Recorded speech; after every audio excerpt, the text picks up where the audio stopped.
We have breaking news now and another high-level shakeup at the White House. President Trump has said in a tweet that H.R. McMaster, his national security advisor, is out to be replaced by former Ambassador John Bolton. Bolton will be the third person to fill that role.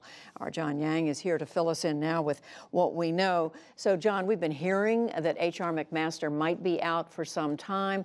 What has happened? What about, how did he and the president get along? This is another one of these sort of slow death of resignations in this administration. Remember, he was sort of forced upon the president after Michael Flynn had to resign or was fired as his first national security advisor.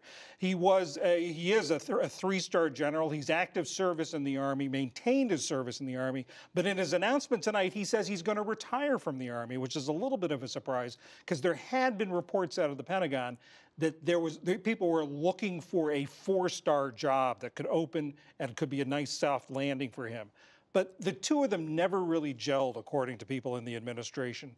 The president didn't like the way McMaster briefed him. He felt like McMaster was lecturing him, which is something this president does not like. And so now they have mutually agreed, according to the White House statement, that McMaster will resign. He was known for his academic background, had written a book on the Vietnam War.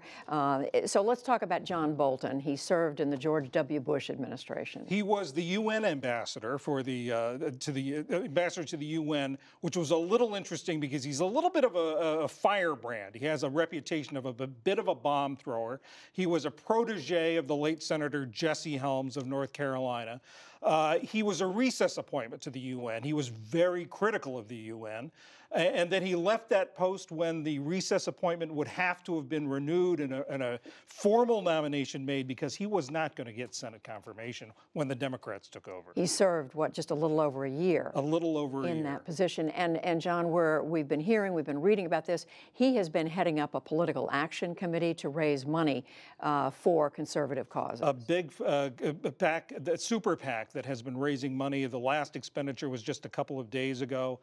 He is a very strong voice in the conservative wing of the party. He was at the American Enterprise Institute for a while.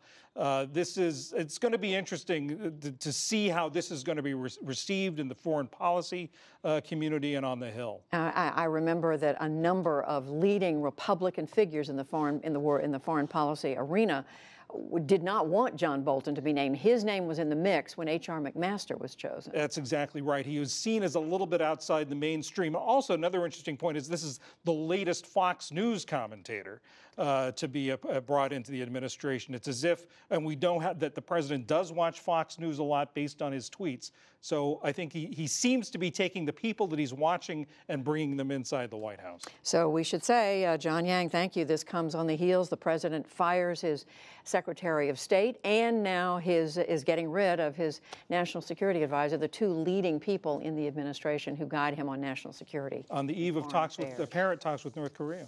John Yang, we thank you.